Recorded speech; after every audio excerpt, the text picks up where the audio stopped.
Hello，你好，欢迎回来。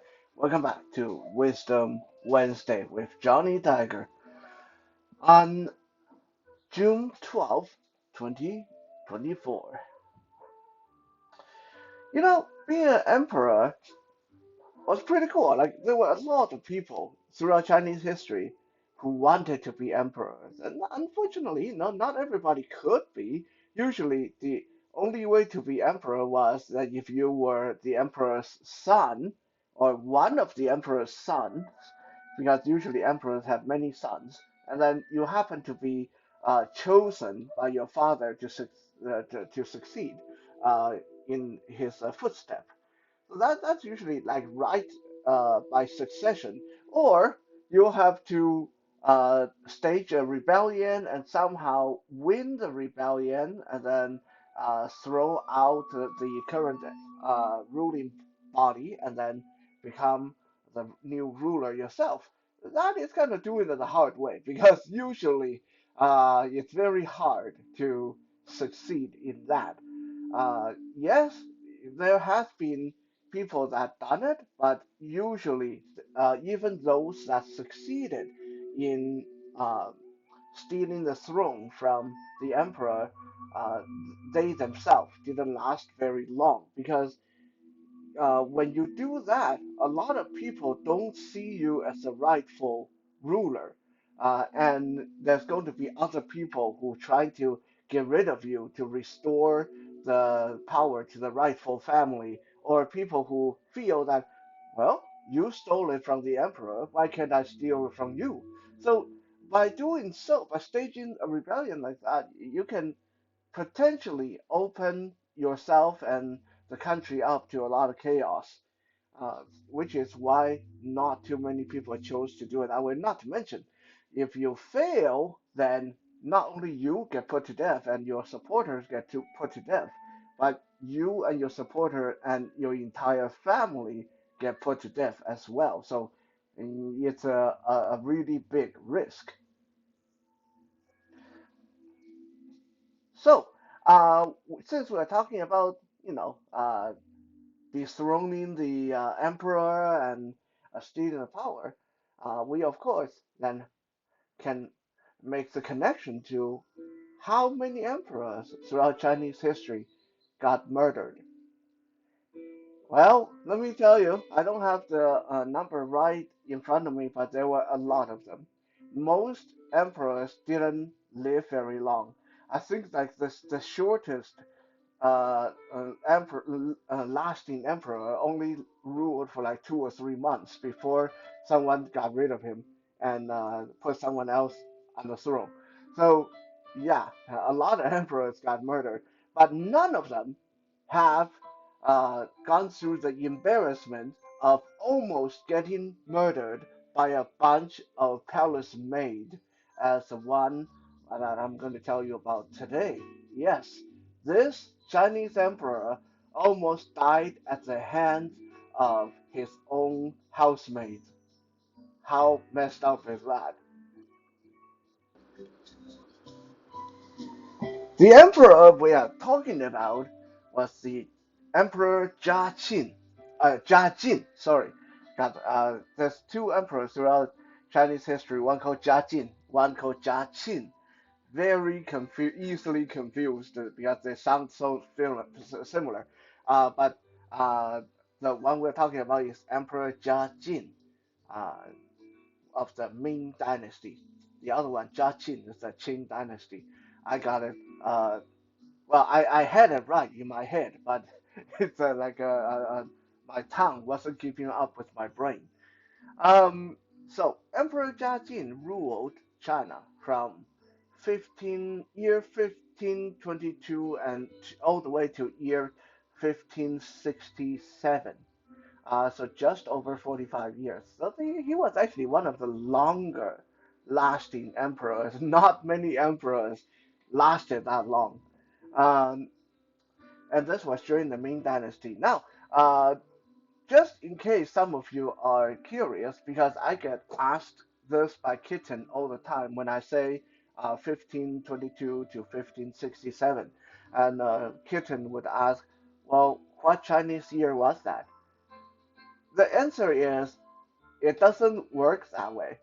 Okay, this is the what a lot of people don't realize is while the Western society have this you know uh, year system that go from the beginning of Christ and all the way to what we have now. So, it's going in a one straight line. It's very easy to keep track of.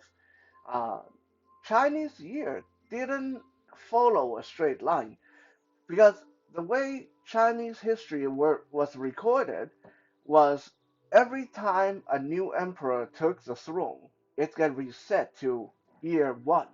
So, for example, when our Jia emperor took the throne, uh, in white people year, in AD year, it's 1522, right? Uh, but they will in China they called it Jia year one. And then the year when he finally passed away, it was called Jiajin year 45, rather than uh, like 1567. So every time there's a new emperor, it get reset to year one. So when you ask what Chinese year was it, well, that's because Chinese year did not follow a straight path. Every time the new emperor, it get reset. So we don't really have equivalent of the AD, BC, and all of those systems that is so much easier to understand. This is why when I am telling you guys these historical stuff, I'm using the white people calendar, year 1522, year 1567, because that is so much easier to understand rather than if I say that he ruled from Jiajin year 1 to Jiajin year 45. Most of you still have no idea what I'm talking about. Um, so yeah, that's just a quick little detour into how it's almost impossible to really convert Western calendar system to ancient Chinese calendar system.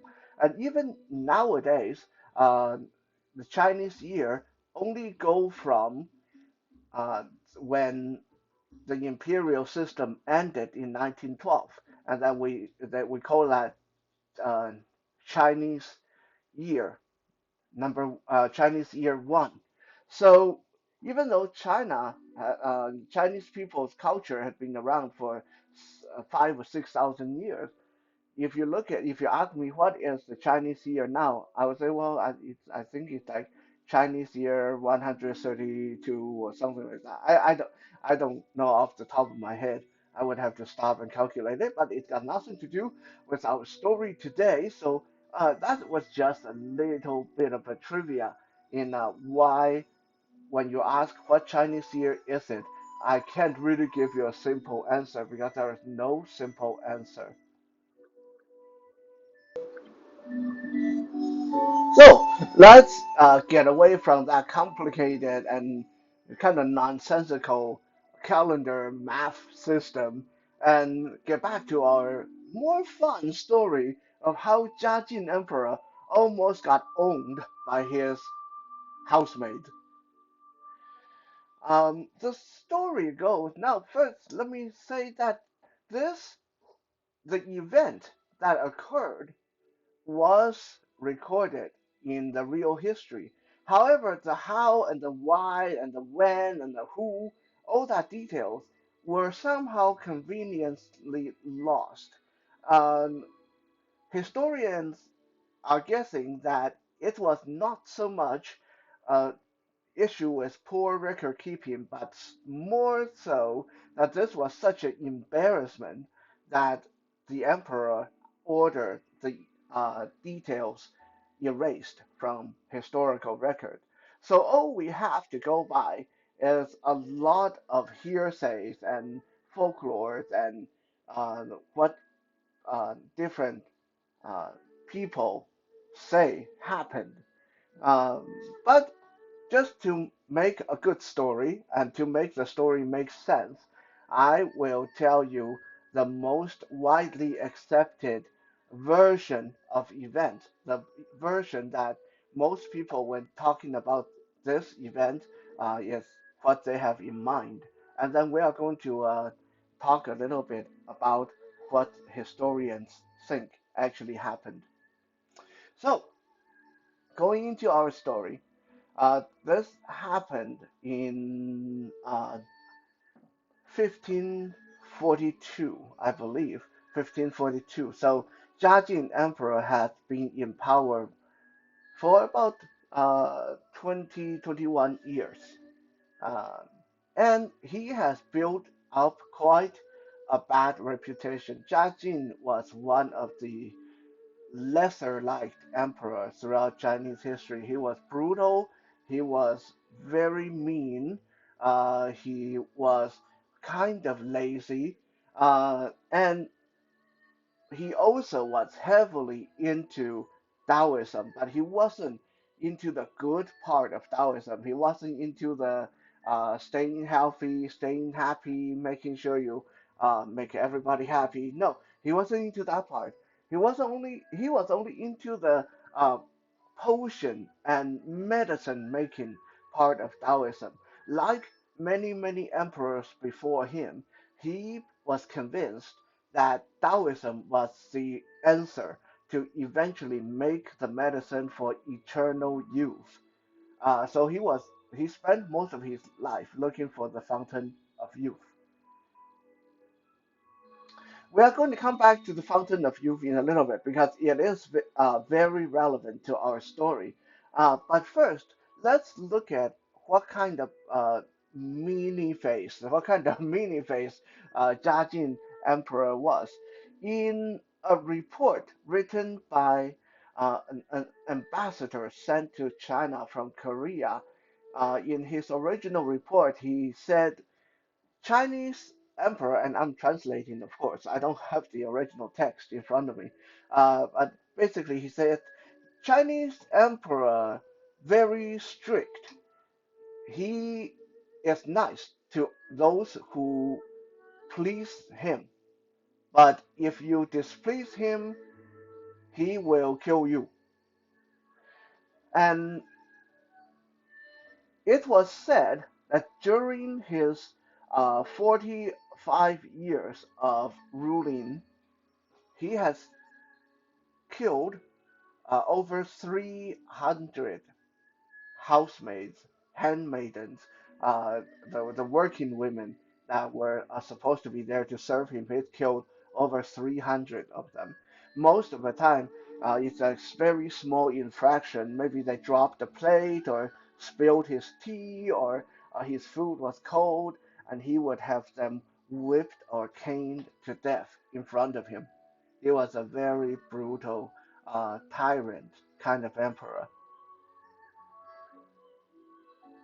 So our story goes that in 1942, one of the emperor's trusted minister was out and about one day, and he came across someone selling a rainbow-colored turtle, and that was amazing to him.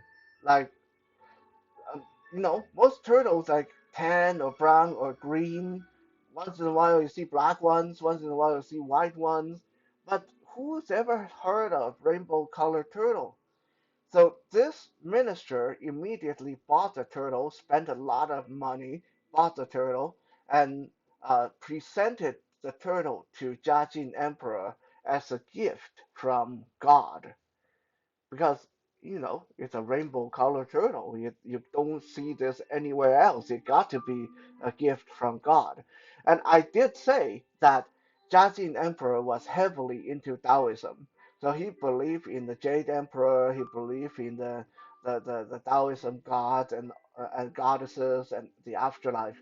So when he saw this rainbow colored turtle, he was even more convinced that one, Taoism was true, and two, gods and goddesses did exist, and three, they loved him. It must be a message from the gods that, from the Jade Emperor himself, that Jia Jin was a good emperor because they sent him a rainbow colored turtle. This turtle was a gift from the gods. Oh my god, he was losing his mind. So he commanded his handmaidens, his housemaids, uh, 16 of them, okay, 16 housemaids to take care of my god turtle. That's what he called it, my god turtle.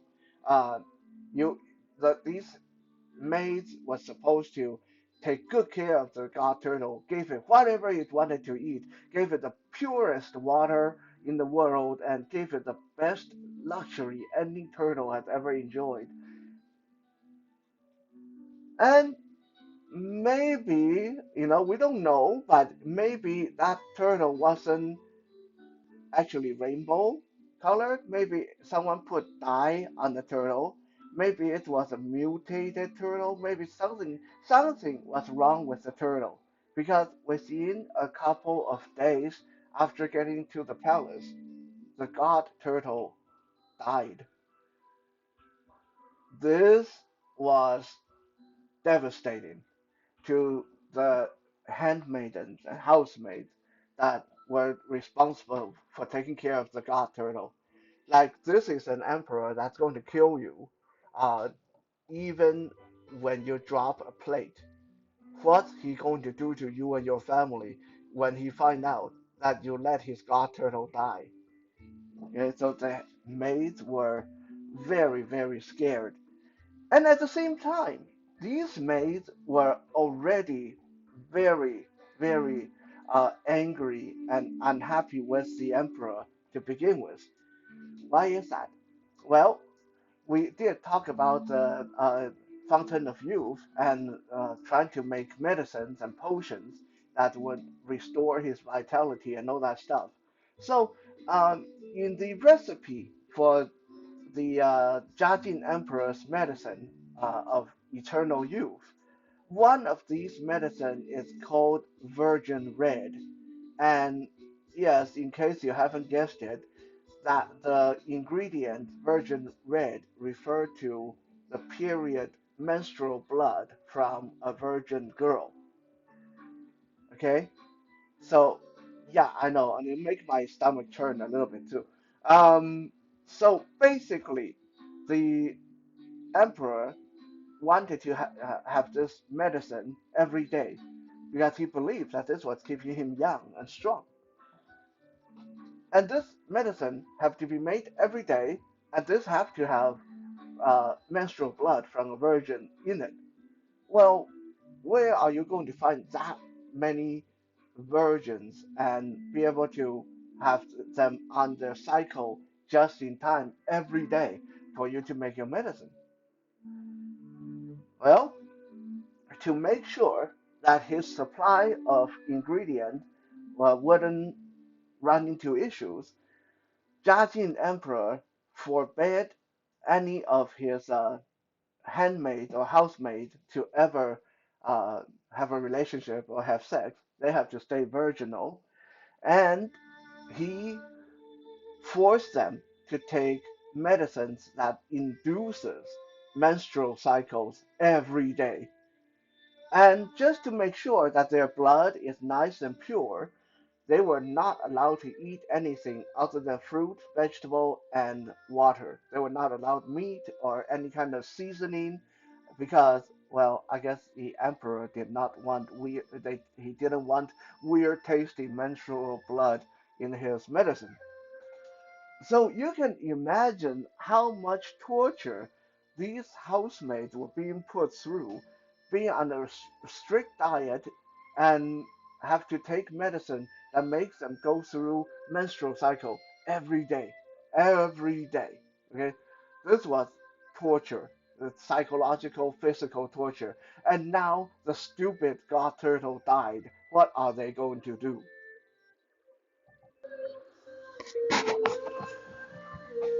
So these 16 women, I can't even say women because they were actually young girls.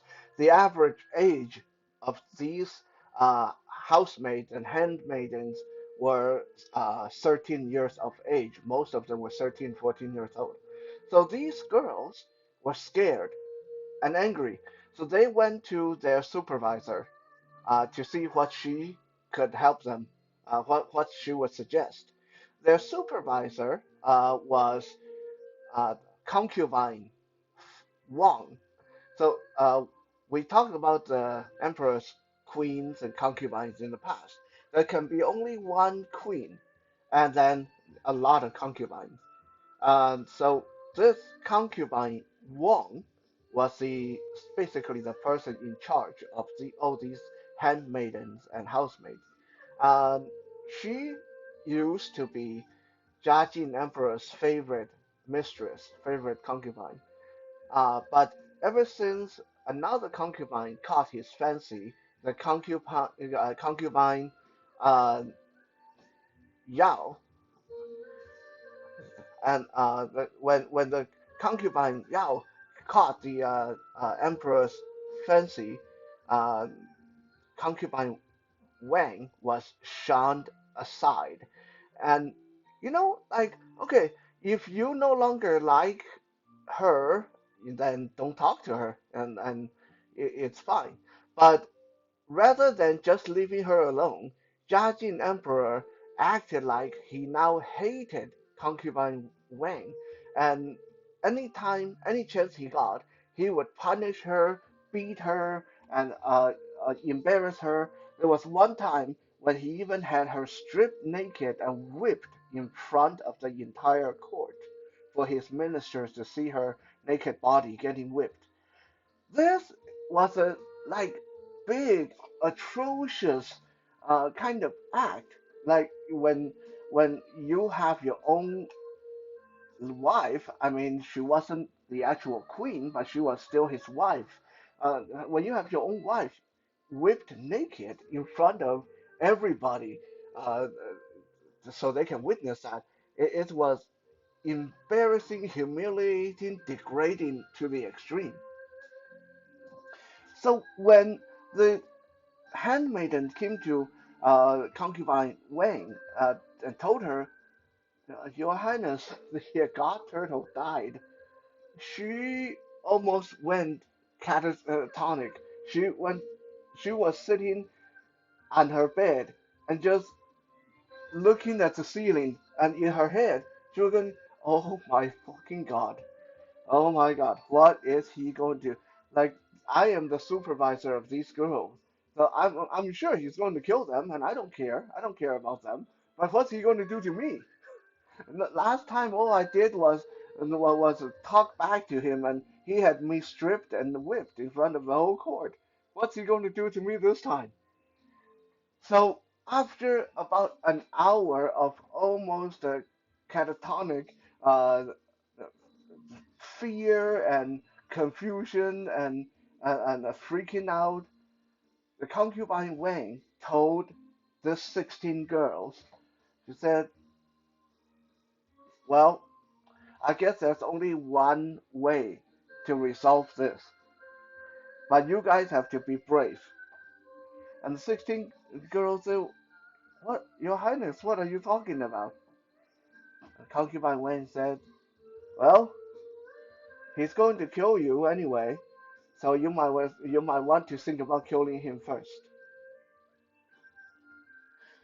So it was a few days from that when one night, when the Emperor Jiajin was sleeping in the room of his current favorite concubine Yao, and concubine Yao was uh,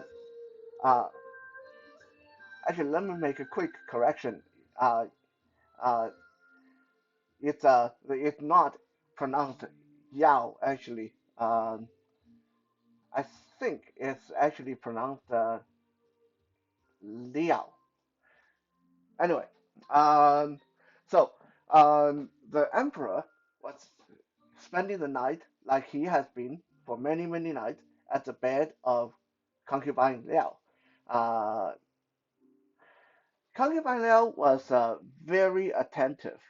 So when the emperor would spend the night with her, she would get up super early, like 3 in the morning. She would go to the kitchen herself to make sure that all his favorite food is ready for breakfast. And the emperor would be still sleeping in bed.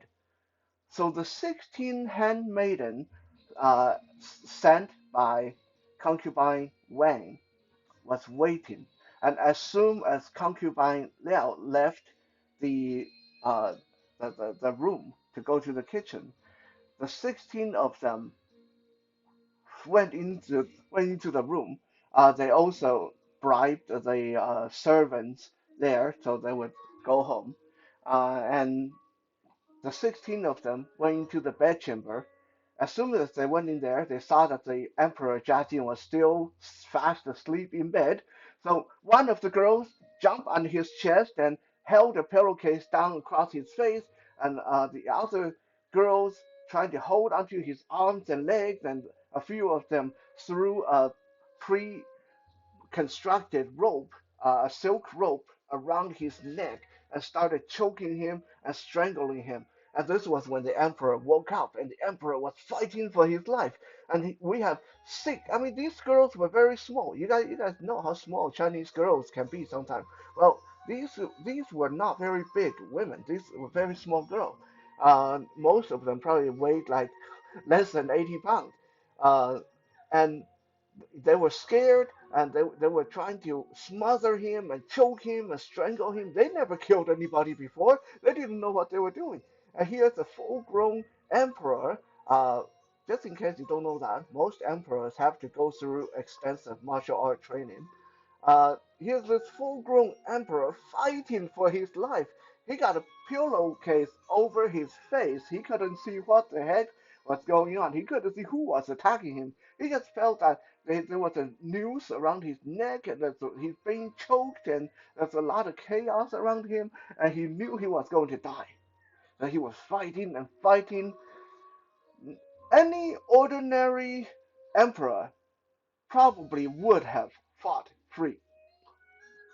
But unfortunately, Jiajin Emperor had been neglecting his physical health. He was so much into taking these Taoist medicines to do the Fountain of Youth thing. He believed that the medicine was going to give him eternal vitality. He didn't have to go to the gym. He didn't have to work out.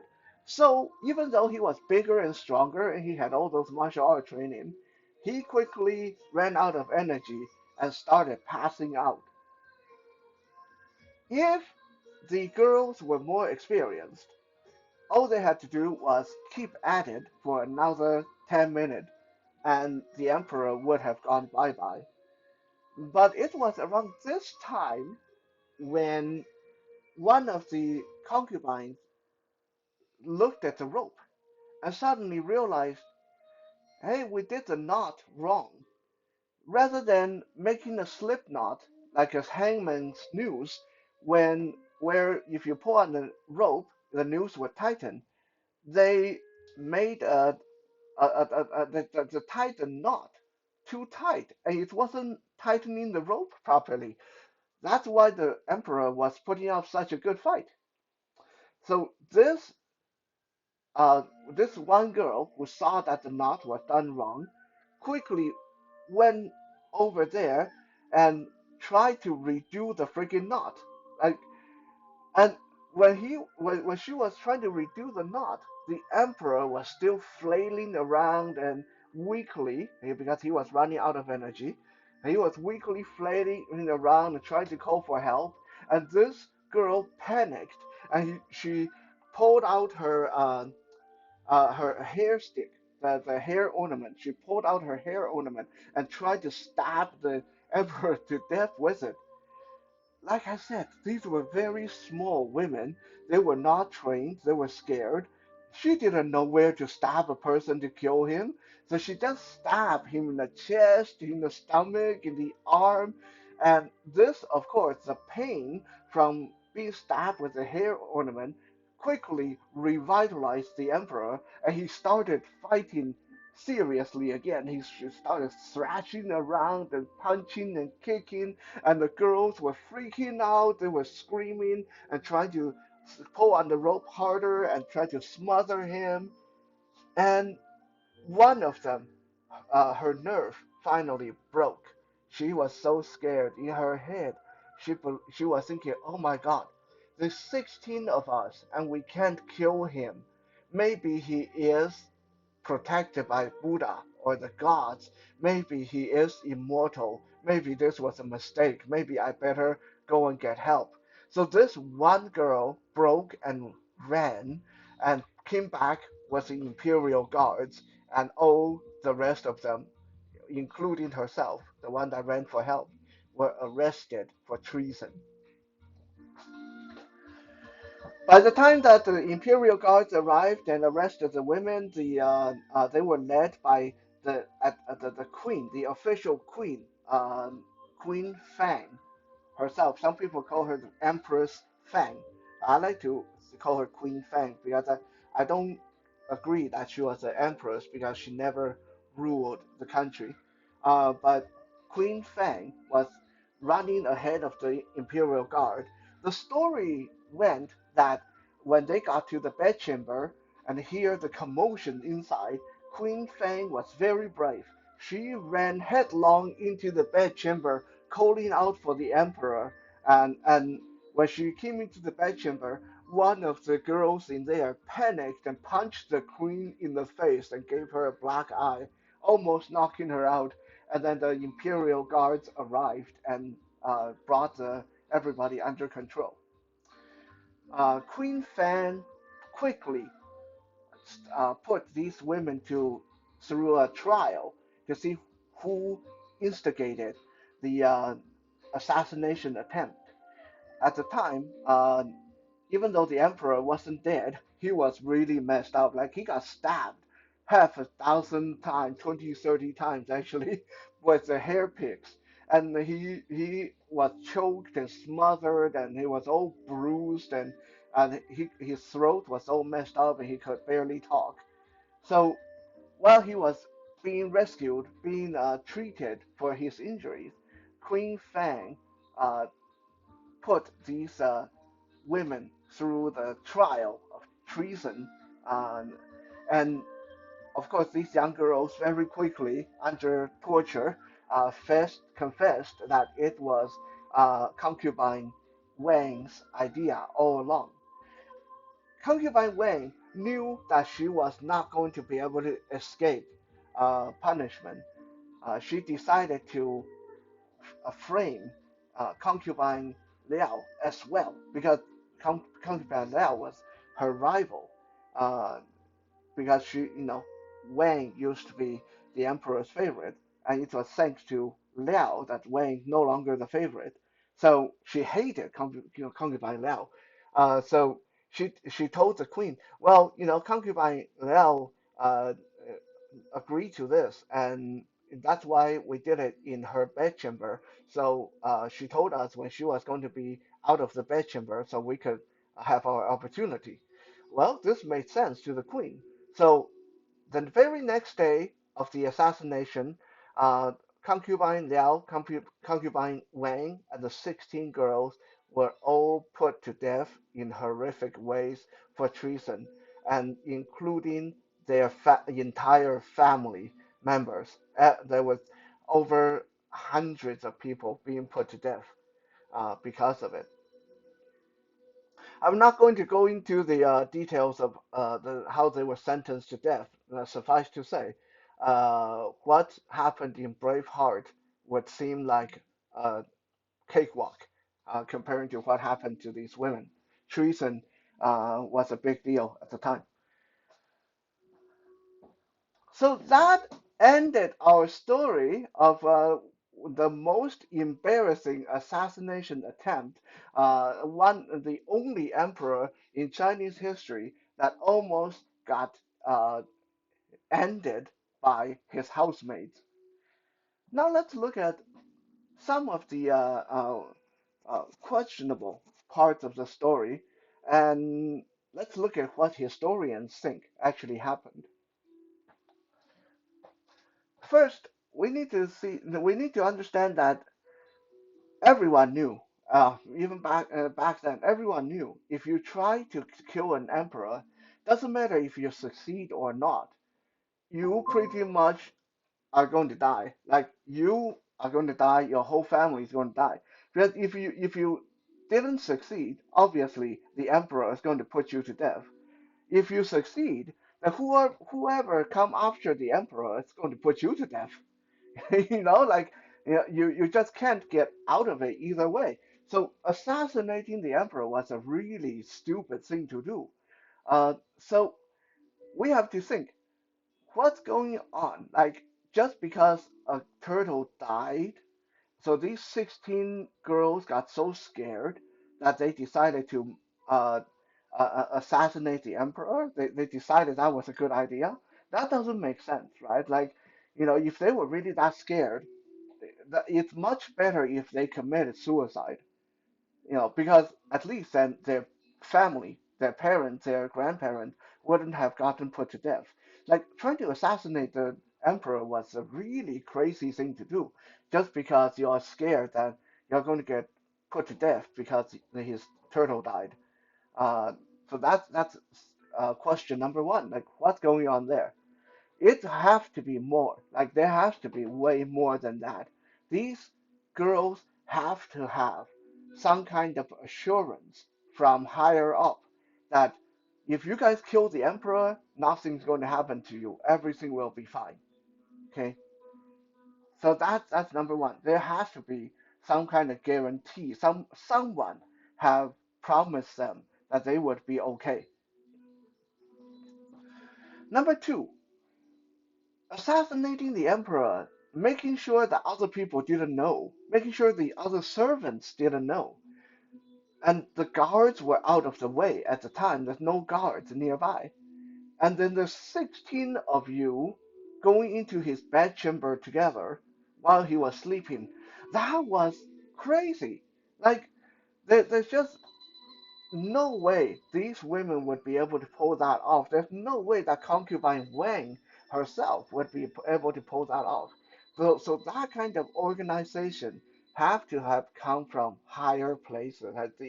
This was instigated by someone with way more power, someone who could command the guards, someone who can command all the servants, someone who knew the emperor's schedules and all that stuff. So these two question marks lead a lot of historians to guess that the real instigator of this assassination attempt was not concubine Wang, but Queen Fang herself, the Empress Fang, Queen Fang herself. Why? Well, we can see that number one, the emperor was an asshole. The emperor was very brutal. And right at when this went down, his new favorite woman, his favorite mistress was concubine Liao. So Queen Fang probably felt very threatened at the time that if he's going to depose her and put his favorite mistress up as queen, so that's number one. Number two, only the queen had the authority to order the guards around, to order other servants around to set this up. So this 16 young girls could sneak into the emperor's chamber at that precise time. Also, only the queen could have the authority to promise these young girls that I'm the queen. After the emperor die, my son will be the new emperor, and I will tell him that you guys were innocent, that everything will be fine. You guys will be fine. Only a promise from the queen could possibly make these young girls do something so crazy like this. Another thing that also raised some red flags was, remember during the assassination attempt when one of the girls broke and ran and went to fetch the royal guards, and then the queen led them into the bedchamber, and she was so brave that she ran into the bedchamber ahead of the royal guard. There's assassins in the bedchamber. They just supposedly killed or killing your husband. Like, does it make any kind of sense for the queen to rush in there ahead of her royal guard? I mean, it's so obvious that the only reason that she did that was that she knew they were no threat to her. She knew it was just a bunch of young girls, and she knew they were on her side. So she was confident to just rush ahead in there. Like if it was a bunch of guys in there, there's no way she would be able, she would do that.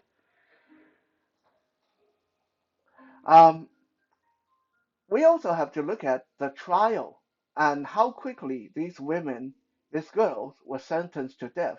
Most of the time, like something like treason is a really big deal. Like you have to go through a lot of torture, a lot of trial, a lot of court procedure to make sure that you understand everything. You know who all's involved and where they are, and arrest all the right people. And then those people have to be interrogated to see if anyone else is involved. Sometimes these treason trials can last for anywhere between 9 months to 9 years.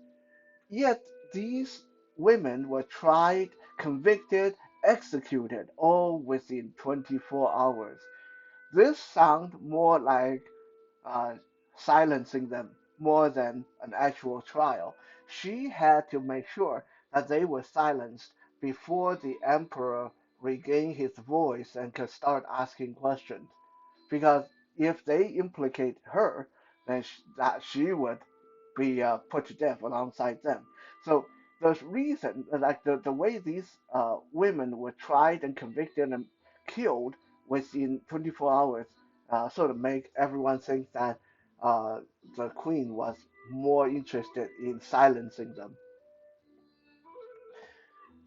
In 1546, 4 years after the assassination attempt on the emperor, there was a big fire in the imperial palace.